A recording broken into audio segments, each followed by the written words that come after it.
Halo semuanya, gue Yusuf dan gue lagi masuk aja nih. Halo Dewi, halo aku Cinta. Gue Iska. Gue Alfa. Nah kayaknya akhir-akhir itu lagi sering muncul isu-isu yang bikin kita mikir siapa sih yang sebenarnya benar dan siapa sih yang sebenarnya salah. Yang itu gak sih isu yang kepala sekolah nampar? Nah iya itu ya kan? Siapa sih yang benar siapa sih yang salah? Kalau menurut gue yang salah siswanya sih. Gue sih tim pro ke gurunya ya, wajar aja kalau dia nampar. Ya, karena emang seharusnya gak begitu cuma. Oh iya. Tapi ini nggak sih kayak terlalu berlebihan gitu nggak sih? Menurut gue sih nggak seharusnya ya tuh kepala sekolah nampar muridnya, kan ya bisa cara ditegur atau cara yang lain, karena kan nggak semua orang itu harus langsung nampar gitu loh. Setuju aku juga sih, setuju kayak gitu. Maksudnya jadi ketika si murid ini salah dan ditambah dengan perlakuan kepala sekolah yang mungkin terlalu berlebihan ya, karena mungkin spontan juga ya. Nah kalau ngomongin ini tuh kayaknya gue pernah dengar dari suatu teori yang bilang seharusnya guru tuh memanusiakan manusia, nggak sih?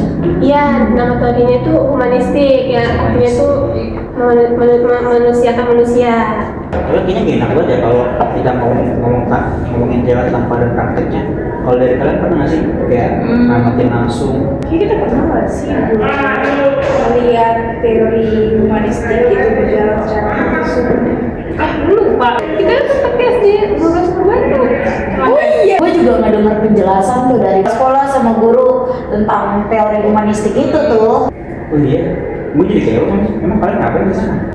Karena kita waktu itu kepo kan gimana teori humanistik itu berjalan, ya udah deh kita masuk aja ke kelasnya, kita labrak, kita datengin, kita lihat tuh. Kita labrak, kita liatin tuh gimana berjalannya pembelajaran. Terus Kalau ngomongin belajar kayaknya kan sekarang ini akhir ini kayak lagi gencar banget yang namanya student center ya. Kalau di sana itu gimana tuh? iya, mereka pakai teori student center. Kenapa? Karena gurunya merasa harus melibatkan siswa-siswa dalam pembelajarannya juga. Jadi mereka pengen mengulik potensi dalam diri siswanya masing-masing gitu. Karena kan setiap dari individu pasti memiliki potensi yang berbeda-beda ya. Kalau student center itu kan kayaknya yang dilibatkan kan murid ya, itu dibebasin nggak sih sama gurunya? Nah, lu salah tuh kalau kayak gitu. Oh, iya. Kalau menurut gua yang gua pahamin ya dari omongan gurunya kemarin, ngejelasinnya tuh nggak harus berpatok dari murid, tapi juga guru itu ikut ngejelasin. Dan dia juga banyak tuh pakai cara pembelajaran. Iya, caranya mana aja? Yang kayak paparan pakai Iya, biar murid-murid itu nggak bosan aja kan. Soalnya Sambil bermain juga sih misalnya. Tapi kalau gitu kan pasti butuh yang namanya alat elektronik ya. Itu bahaya nggak sih buat anak yang di bawah umur gitu ya kan? Nah, mereka menggunakan alat elektronik itu juga nggak dalam tanpa pengawasan, pasti ada pengawasannya juga. Terus yang kemarin gue lihat itu juga mereka nggak selalu serta-merta pakai teknologi terus. Mereka juga Ada jadwalnya ya, ada Pak? jadwalnya. Terus abis itu ya masih pakai cara tradisional. Bahkan itu juga per kelompok cuma boleh Nggak satu semuanya ya, nggak semuanya yang bawa untuk alat elektronik itu. Kalau menurut Dibatasi kita sih. semua. Ini tuh solusi yang bagus ya kayaknya, karena nggak semua siswa itu latar belakang ekonominya bagus kan.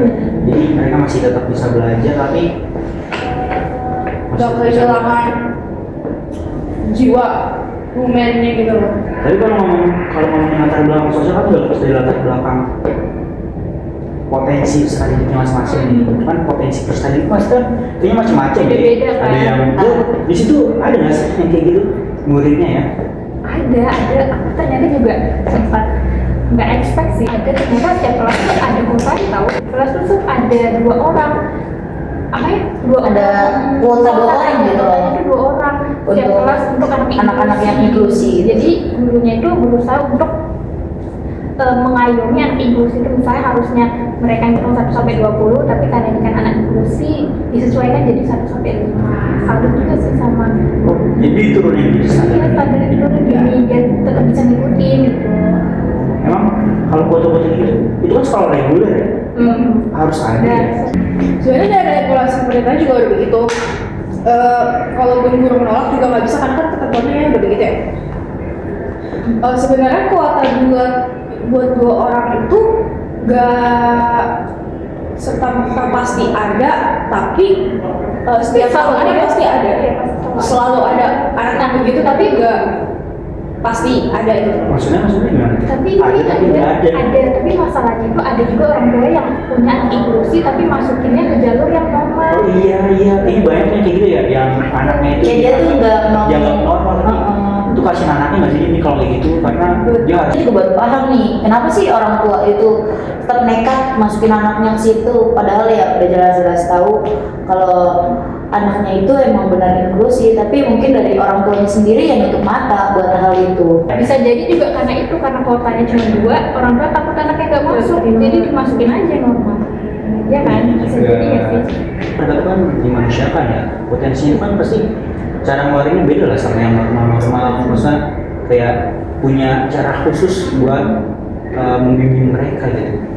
Dia bisa menghandle itu regulasi emosi. Iya, gurunya juga harus sabar ya. Harus Sekolah reguler itu perlu kuota untuk anak-anak Inklusi. inklusi atau ada solusi lain? Nah. Tulis di kolom komentar.